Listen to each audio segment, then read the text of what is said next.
Holy crap! Wow. Why you see that sign? I can't breathe. Why is that? Why bring this up? Peter's like, are we doing George Floyd all over again, Steven? No. We got a good one right here. It's called Cop Kneels on Man's Neck in Same Manner as George Floyd Case.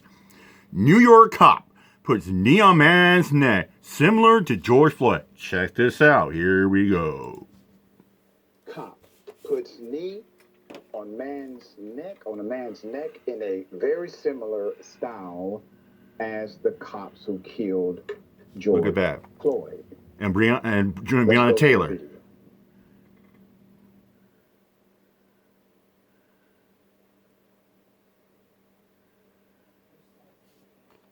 Look at that. You see his knee on there? What in the actual fuck? Look at that. This is a horrific. And you see some bystanders question like that, trying to help this kid, trying to encourage this cop to get off the man. Actually caught the video. Now let me explain to you all that you just saw. Yes. Let's put up some stills. Want to see some still footage? From that video. Let's put it up. Let's check up some still footage of this. The bystander video. Look at that. There's two right there.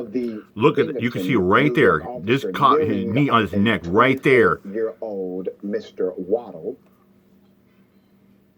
has prompted activists. He decided to kneel on the neck of this young man. The activists are asking if cops have learned anything since the murder of George Floyd. Yeah. Well, by that example, they sure haven't learned a damn lesson by the murder of George Floyd and Breonna Taylor. I can't breathe. Say my name. Yep. Filmmaker Daryl Wharton Rigby, who shared the soundless version of the video on Twitter, said it's 2023. Yes. And here we go again. No matter what this man may have done, police should not be putting their knees on people's necks, especially if they are already handcuffed. Yeah, they're already handcuffed, and this guy was on the ground. On the ground. Mr. Waddle, the 24-year-old, and several others had been involved in a late-night fight outside of an Irish pub. As a result, the young man was charged with resisting arrest. Local station WIVT reports that witnesses claim Waddell was, who is of Asian and African-American descent, was actually not involved in the fight. Those witnesses state a group of white men jumped a different man of color, alleging police watched from a distance until the fight escalated. Waddell is said to have been one of the witnesses to the first fight and tried to break it up. Officers stepped in, grabbed him, the Good Samaritan, threw him on the ground, according to supporters. Just like in the Floyd case, a civilian leaked the video on social media. It has now placed a spotlight on the alleged use of excessive force. In this case... And we remember with the George Floyd case, when the civilians started recording the police. And this is why, in and time out, I advocate, and so many of us have advocated. Doesn't matter if you're a cop watcher, an auditor, or just an ordinary citizen. FTP means film the police. You always film the police when you interact in anything that's going down. This is why cop watchers go on there filming the cops. It's not to harass them out there. It's to make sure cops are not doing stupid, egregious, outrageous act like that you just saw. And it's pretty obvious that the cops haven't learned. Yeah, and I remember when that video got leaked out in Detroit, that went viral real quick.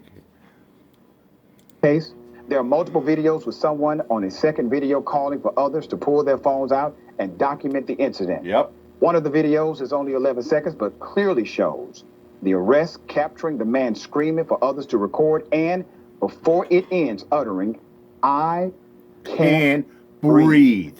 Let's put up the leadership. Check this out. Binghamton Police Chief Joseph Zakuski, that's on the left.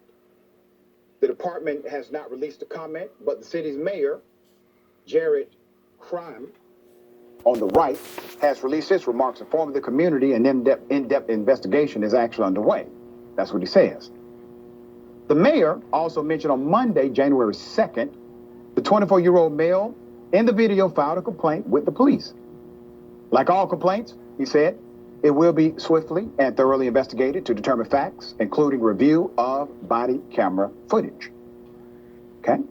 Salka Valerio, a community stakeholder and activist, said Waddell has never been in trouble with the law and noted that on the morning of the arrest, he had hundreds of dollars worth of belongings and cash confiscated by the police from his person.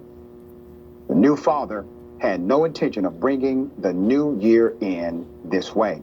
The demonstrators are asking not just for a thorough investigation they're asking not just for a thorough investigation and for someone to be held accountable, but they want the officer immediately fired. Yep. They also want to see the police body camera footage. Yeah, you know what? I did a story where I said, hey, this cop should be fired on the spot, or like that. And here we go. Should that cop that put his knee on that man's neck, should he be fired? Yeah, he should be fired on the spot.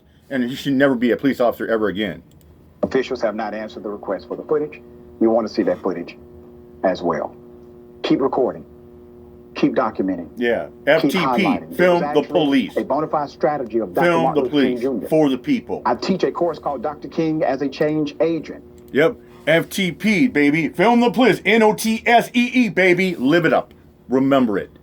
He had an intentional strategy to make sure that transparency was a focal part of the movement. Continue that sentiment.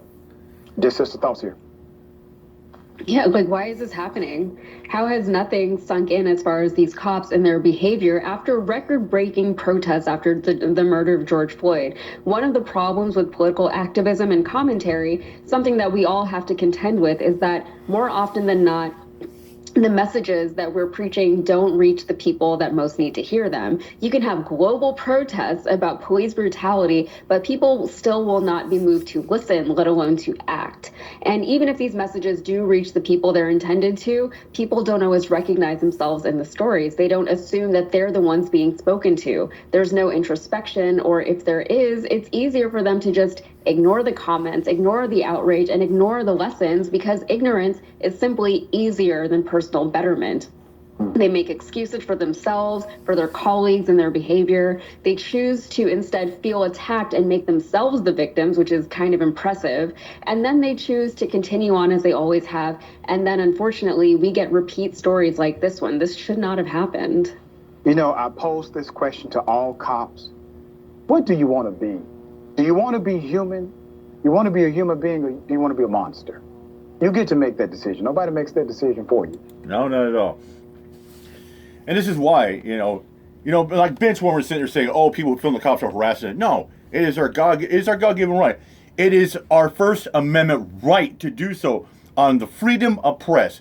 And public photography is not a crime, especially when you're doing with cops. They're on their official duty of service, because cops are peace officers.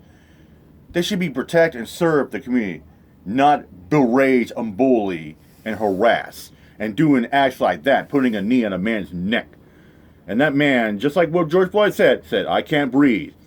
It's another case of happy fuck the cops day. Fuck the police. And that's what FTP stands for as well. Fuck the police. Yeah. Come and get some pigs. With that said, I'm out here. Much out. Peace out.